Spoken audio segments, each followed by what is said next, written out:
Great. Appreciate everybody being here in Homebush this morning for the latest in relation to ex-tropical cyclone Alfred. I'm joined with Jane Goulding from the BOM, Jihad Dib, the Minister for Emergency Services, Deputy Commissioner Damien Johnson from the SES, Commissioner Wassing is up the coast at the moment on his way, I think, into Lismore, and he was in Kempsey earlier. Steve Hegarty, Assistant Commissioner, New South Wales Police. Look, the weather pattern is still somewhat unpredictable. We're expecting some increased rainfalls over the next 24 hours, and the BOM and the SES will speak a bit more about their concerns when it comes to the Clarence, the Richmond and the Tweed River. The reasons for that is notwithstanding the fact that those river systems are moving to be steady or dropping, there is anticipated to be some more rainfall in the day ahead. Now, we don't want to alarm people, but that's something certainly that everybody's watching very closely over the next day. There's some good news out of Lismore. The only evacuation notice that's still in place is for Lismore North, and I know that as soon as it's safe, SES will lift that evacuation order, get people into their houses as soon as possible. The Wilsons is dropping, it is in decline. It's unlikely that rainfall will see a levee breach, which is good news, although in the last 48 hours we did get close. The levee breaches between 10.4 and 10.6, and we got close nearly to 10 metres. So that gives you an indication of how high the river system rose and how quickly it rose and how much and the risk and exposure for the communities in the Lismore district are. I also want to speak a bit about energy and electricity.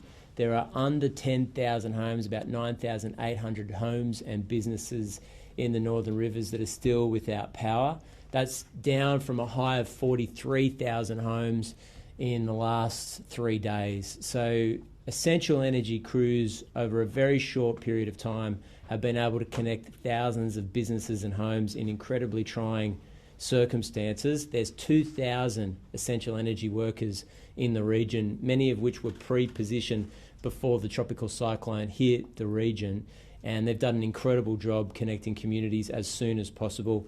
I understand from friends in the Northern Rivers that many businesses in Lismore are getting ready to open their doors and trade as soon as possible, which is fantastic news.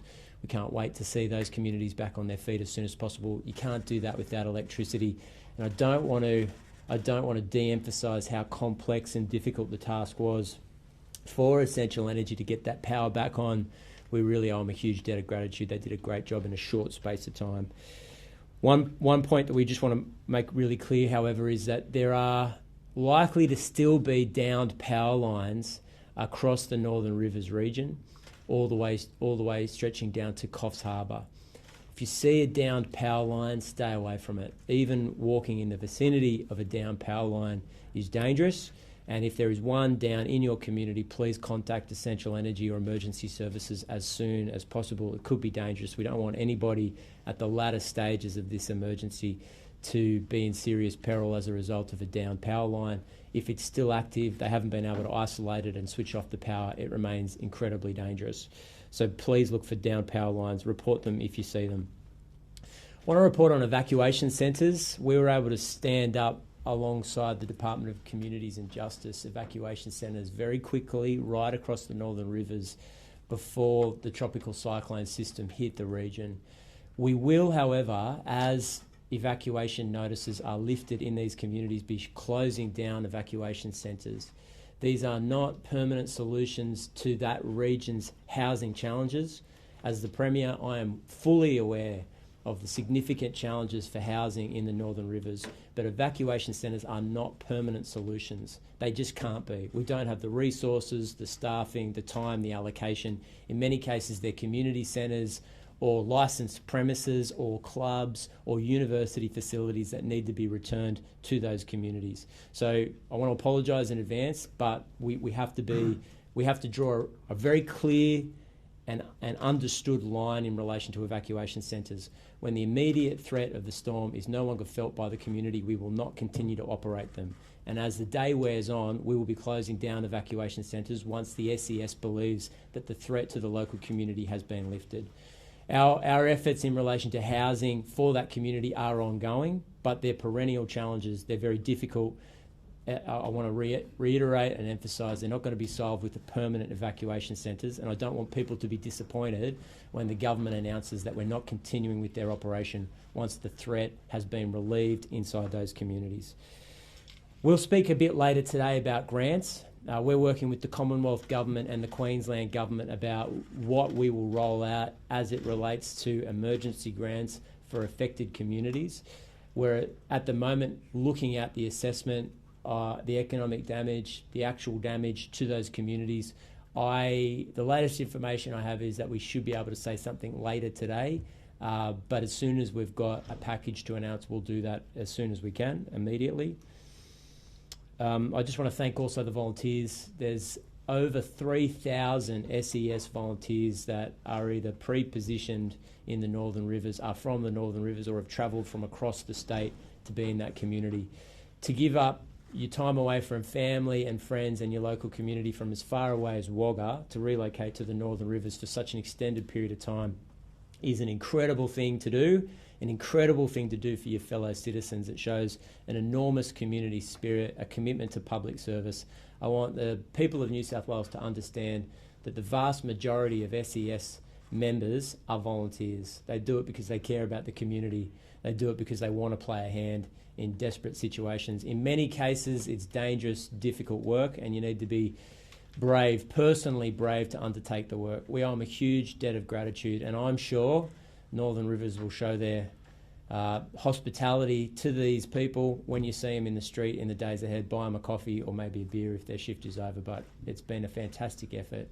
I think it's very clear that the SES has heard loud and clear the messages and the learning from 2022 and made sure that when this emergency eventuated and it became apparent that this would be a major potential natural disaster, they pre-positioned an enormous amount of both gear, resources and personnel, highly trained, highly skilled, highly motivated personnel. So thanks to the SES, you've been absolutely fantastic, as have all emergency services that have been deployed to the regions, New South Wales Police, Fire and Rescue, paramedics, the RFS. Everybody's been fantastic, and I'm going to hand over to Damien from the SES. Thank you, Premier. Damien Johnson, New South Wales SES Deputy Commissioner. In the last 24 hours, we've had 635 incidents and more than 1,100 calls for support. Unfortunately, we've had another 18 flood rescues in the last 24 hours. The vast majority of the public and the community are heeding the warnings, and I thank you for that. Please, please, please, I urge people not to travel through floodwaters. It is dangerous. You don't know what's beneath it, and you only need a small amount of water to carry a car away. Fortunately, those rescues that have occurred have been successful. We know that it isn't always successful, so please heed the warnings. Don't think that just because the warnings are being lifted that you can drive through floodwaters and ignore those risks. So approximately 10,200 people or 4,500 dwellings are currently under emergency warnings across the state. There's also approximately 1,800 residents that are isolated. Now, they might be isolated from food supplies, from medicines and other essential requirements. If you require assistance, please call 132 500 where we can actually support that resupply. It may be some time because of landslides, because of creeks and roads being cut off as well. We can assist with that resupply. So please reach out via 132 500 for that support. So there's currently 135 warnings throughout the state, and 23 of those are emergency warnings. They range from Taree all the way up to the Queensland border. Now, I understand the community's urgency with getting back into the homes. We want to make sure we can do that as soon as possible, and we're working quickly to remove warnings as it's safe to do so. When you do get the return safely notification, we urge you to do so and assess your risks. There can be lots of hazards resulting from floodwaters, whether that be riverine flooding or flash flooding. There can be contaminants in water, there can be debris, roads can be damaged, and also make sure that you assess the electrical damage as well. Get a qualified electrician if you're uncertain to make sure that your home is safe from those risks. And you'll hear from Jane from the Bureau shortly, but although the ex-tropical cyclone Alfred will continue to weaken as it moves further inland, communities need to remain vigilant. So some of the concerns at the moment we have today is around Clarence and Richmond rivers and also the Tweed. Whilst the rivers are continuing to go down, some renewed river rises could occur with some rain today. The New South Wales SES also stood up 3 or 4 days ago, the Incident Command Centre for the northwest of New South Wales, with anticipated weather heading that direction. There's still the potential for rain, and we are well positioned to support those local communities west of the Tablelands if required. As the Premier mentioned, good news in Lismore as well, with the evacuation warnings overnight and yesterday being lifted for Lismore CBD, South Lismore and East Lismore.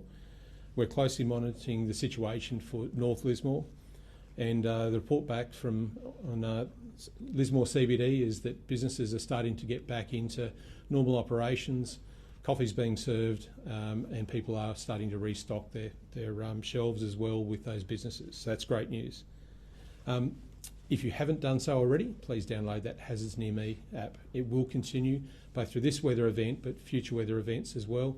Make sure that you stay informed. You can set your watch area and have automatic notification of warnings and what you should do. Also, you can download the Bureau of Meteorology's app to make sure that you can maintain oversight on weather conditions as well. Thank you. Good morning, everyone.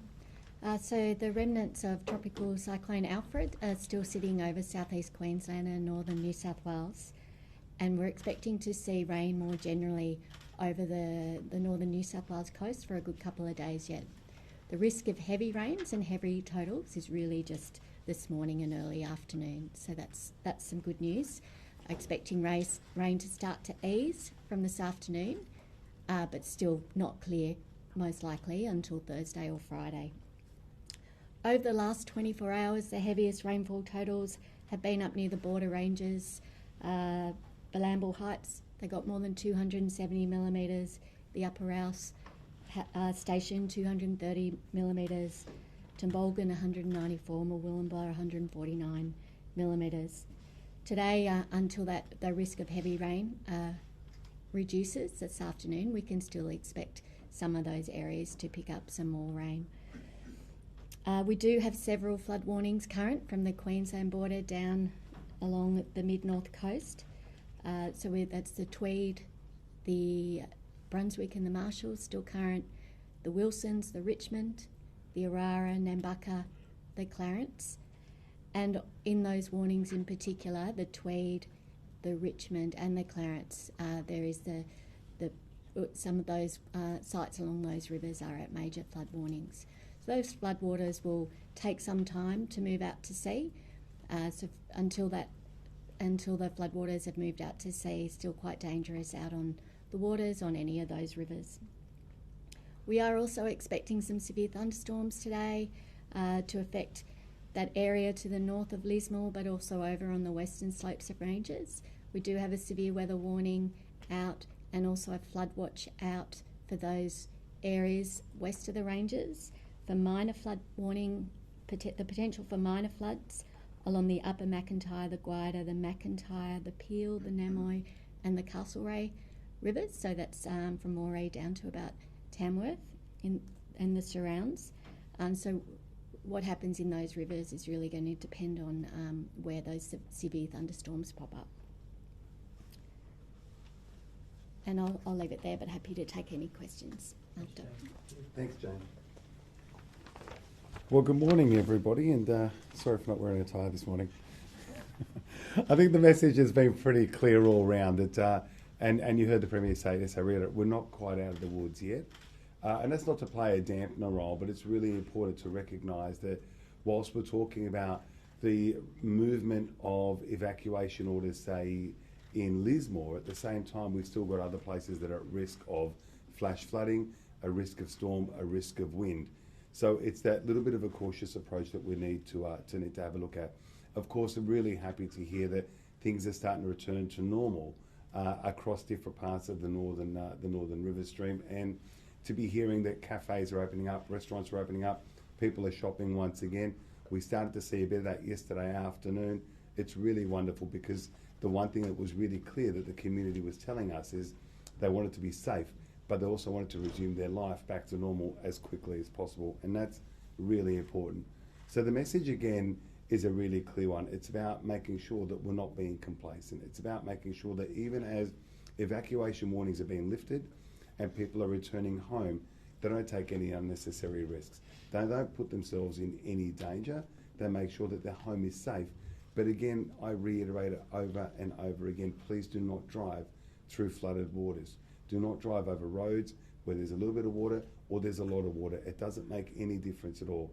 The fact that we still had 18 flood rescues yesterday is a major concern. Take that little bit of extra time to go the safe route and to follow instructions, and I'd rather be doing that than having to be in a situation where you need a flood rescue where you're putting yourself, your family or others at risk. I can't say that often enough. Please stay out of flood waters.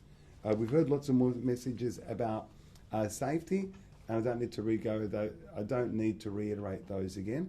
But what I would like to pick up on is the fact that whilst we're talking about the really positive news in Northern Rivers, we also are conscious of the fact that there is a potential for this storm cell to be moving along to the west. And to that end, the State Emergency Services have already pre-deployed assets, people, aviation equipment. The one really impressive thing, particularly over the last few weeks, has been that as soon as we became aware of Tropical Cyclone Alfred, we started pre-positioning and started planning.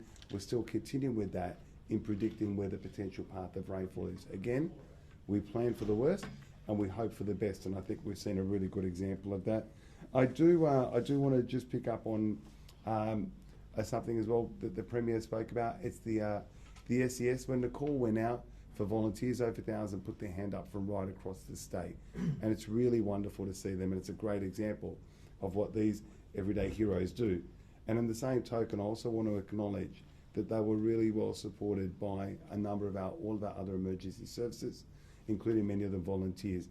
I've got to say, the spirit up there in the Northern Rivers, particularly amongst the community, was one of we can do this, but they were just given so much good confidence by the fact that they had people there who were giving up their time. We thank the volunteers, but on the same token, can also thank their families for giving them that opportunity to be away. I know it's a bit tough when my family member goes away to do some of this work, and also their employers, who've had to put up with a little bit while this person is doing a really important civic duty.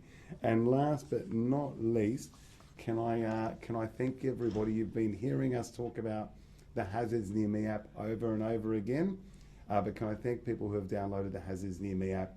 We've had over 166,000 active users over the past week. That means pretty much everyone in that part of the world has been using it. And the reason it's been so important is we've been able to update all of the warnings, update any of the changes, and for the first time ever, we're also able to give coastal warnings. So it's been really wonderful to see people downloading the app, using the app. It's made an enormous difference. As I said, we're not quite out of danger yet, but things are looking a lot better, and thanks to everybody for looking after one another during this time. Mel. Thank you, Minister. Good morning, ladies and gentlemen. Whilst you've heard we're very much in the response phase at the moment, the New South Wales Reconstruction Authority has already started recovering communities in the Northern Rivers region. We have established a website that I have been mentioning, nsw.gov.au/Cyclone Alfred Recovery. On that website, we have significant information which the community can look at, and it's a reference point that tells you what services are available and how to access them. We have already started mobile outreach services with RA people working alongside the SES to make sure we provide immediate support to community members, and that will continue in a mobile fashion to make sure that we can reach all of the community. Yesterday, I announced the establishment of 4 recovery assistance points at Ballina, Lismore, Coffs Harbour and Tweed Heads. The details of those locations and the services to be provided are available on the website I mentioned before. It's very clear that our focus is going to be on clean-up and re-establishing roads that have been damaged during the incident. To that end, yesterday we met with all councils in LGAs that have been affected. We had the EPA and Transport and Public Works with us as well. Councils are going to lead the clean-up of green waste, supported by the EPA. 9 temporary staging areas have been approved by the EPA to assist councils to move green waste quickly. Household waste services that had been suspended during the incident are starting to be restored. And can I ask that residents look at their local council as individual arrangements apply in each of the councils. The EPA will work very closely with commercial waste as well to ensure that councils can dispose of that quickly. But again, if you're uncertain, if you require information, please go to that website. If you require the services of council, please look at individual council websites for residents, as they'll provide you information. We're very much focused on re-establishing any roads that may have been damaged and working closely with Transport and Council to ensure that emergency roadworks can be undertaken to make sure that we can get the community recovered as quickly as possible. You will note as we go further along in the response phase and move into recovery, I'll provide further information up and down the coast of what services are available. Thank you. Thanks, Mal, and Assistant Commissioner Steve Hegarty is with us also, but we're happy to take questions. We might get to Steve Hegarty on some of the police matters, Sure. but if we could just start with the evac centres are closing, what happens to, there's about 1,000 people either at an evac centre or in hotels and motels put up by the government, where are they going to go? Yeah, I mean, it's a perennial problem.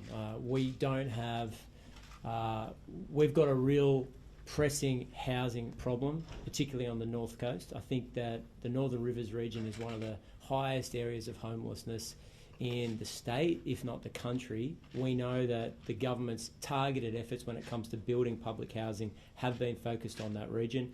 The government contributed $5 billion, the largest amount any government has ever contributed to social and public housing in the history of New South Wales at the last budget.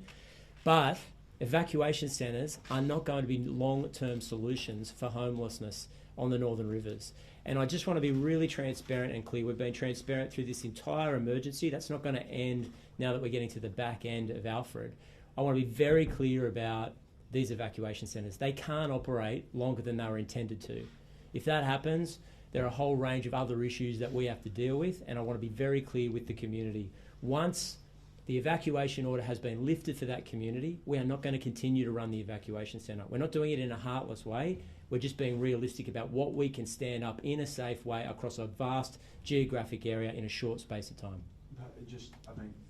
I appreciate what you're saying about these can't be up forever, but there is still a lot of rain about. We've just heard from countless officials here about talking about how the weather situation hasn't totally. Yeah, well, I want to make it clear we're not going to.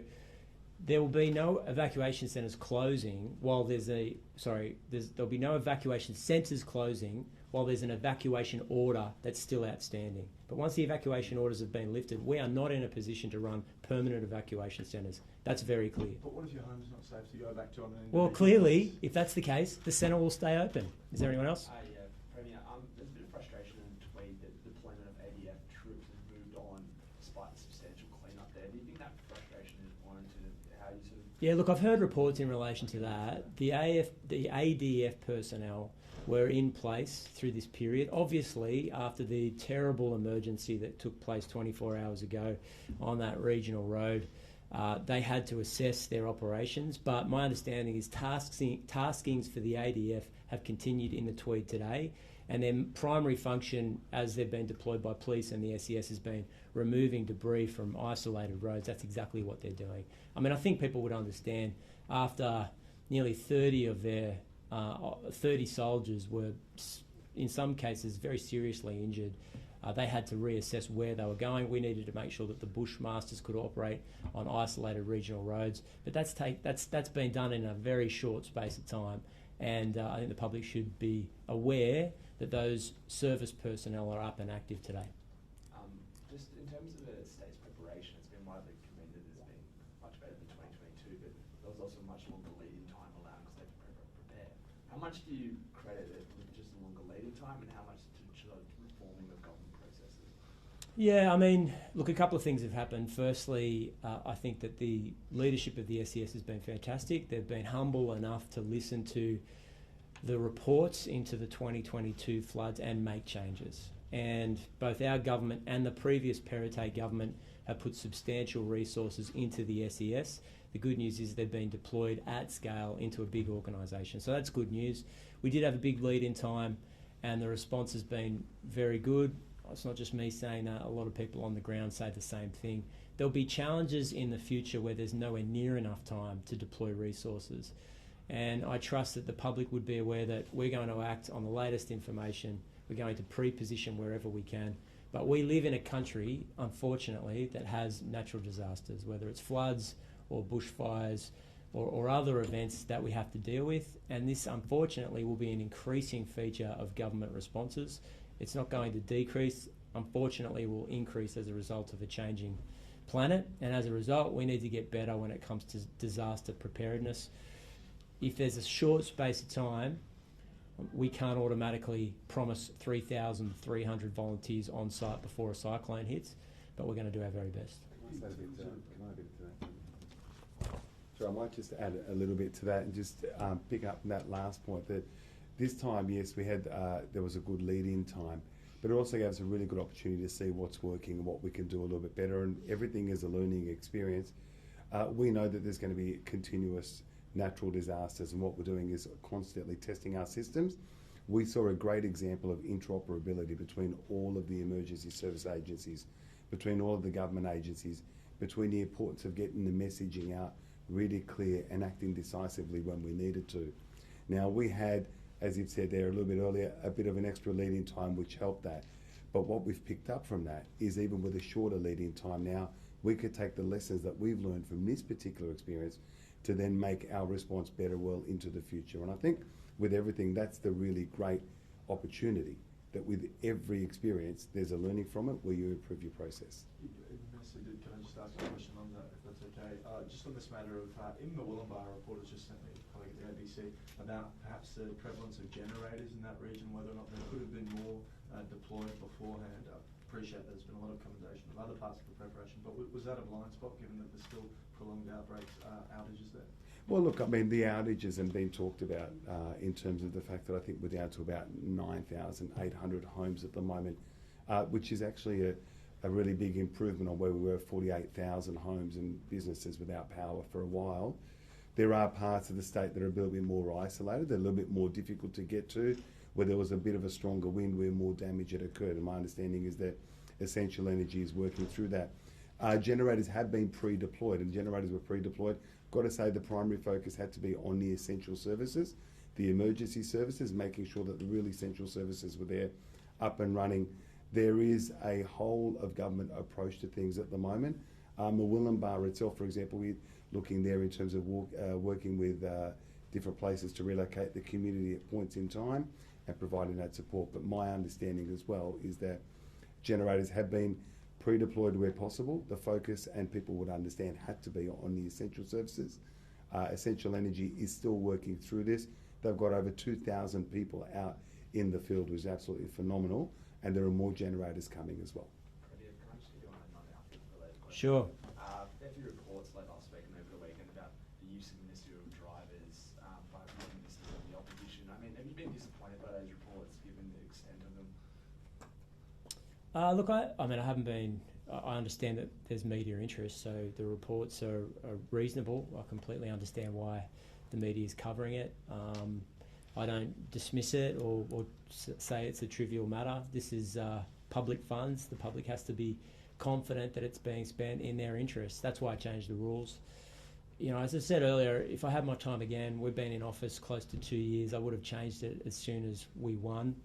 But I didn't, and I want the public to know now, when it comes to ministerial drivers, it's a privilege for us, it's not a right, and we want to make sure that it's used for official use, not for private use. So you don't think it was appropriate they were using the cars to ferry themselves in holiday homes? It's complex because there's different examples, and I need to go through them in detail.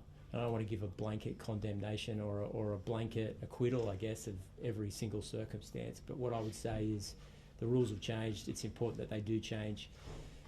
I think it's slightly different for Metro MPs and regional MPs. Regional MPs spend heaps of time in the car. They do a lot of work. They do a lot of business when you speak to them. I've spoken to premiers in other states that have regional MPs. Usually when you talk to them, they're in a car, travelling to their electorate or from home to the office. And in a sense, I'm the member for Cogra. It's in the middle of Sydney. I don't spend a lot of time in the car, but my colleagues from Newcastle and Wollongong spend a ton of time in it. So it's slightly different for them, but look, we just want to make sure the public's got confidence that it's being used for official use. To the Deputy Commissioner of the SES, on the incident at Mr. Body, I understand the SES rescued a man who's entered into floodwaters who's 71 years old. Yeah, this occurred at 8 o'clock on Saturday the 8th of March, so some time ago. Mr. Body Road, Mr. Body, which is about 30 kilometres northwest of Nambucca Heads, involved a 71-year-old male who attempted to cross the floodwaters in a Toyota Land Cruiser. Unfortunately, the vehicle was actually swept away. It did result in a successful rescue, but just reiterating the message I mentioned earlier is that people shouldn't be complacent. They shouldn't attempt to drive through floodwaters, even if they are in a four-wheel drive and think that's capable. They need to make sure they maintain those directions and not enter floodwaters. I suppose, particularly with the tragedy that's happened earlier already, late last week, that it's incredibly lucky that somebody's car's been swept away, has managed to come away with their life. Absolutely, and having it was 18 incidents overnight with flood rescues, that is 18 too many. We don't want people to put themselves and their family members at risk. Yeah, and in terms of there was an incident where I believe an SES worker might have been abused at a Corundai beach, maybe on Friday or something like that. It's a question that's been sent in, but might have been Mullumbimby, sorry. There's been two instances, one that was at Mullumbimby, and I might be able to... And there was also another incident that occurred at a sandbagging location where a SES volunteer was threatened by a resident. My understanding is that resident was actually charged by police as a result. Could we just get the police coming on? Sure, no worries. I don't have too many details on that one, but that is correct. There was a 21-year-old male that was arrested at that point. It was at a sandbagging location. He was taken back to the police station, charged. He's now before the court. I know, again, another isolated incident. I know Mullumbimby that you wanted to talk about as well. Again, absolutely isolated situation. So about 8 p.m. last night, police were called to an altercation between two males. Police turned up promptly. It was investigated. A 44-year-old male was arrested, returned to Byron Bay Police Station. He was charged. His bail refused. This was outside the evacuation centre. It wasn't inside the evacuation centre. None of the staff were injured or threatened, so they weren't involved in this at all. The victim was taken to Byron Bay Hospital. He has minor injuries, including stitches. The charges relate to actual bodily harm, and there is no further threat to anybody. I suppose, is it the case that you find these evac centres can sometimes be places of high stress? Obviously, the natural disaster is an event of high stress that you find there, although isolated, some incidents like this? Oh, absolutely. People are under stress under the situation, but we've got professionals in that area through welfare, through police security. I don't think it's unmanageable, that's for sure.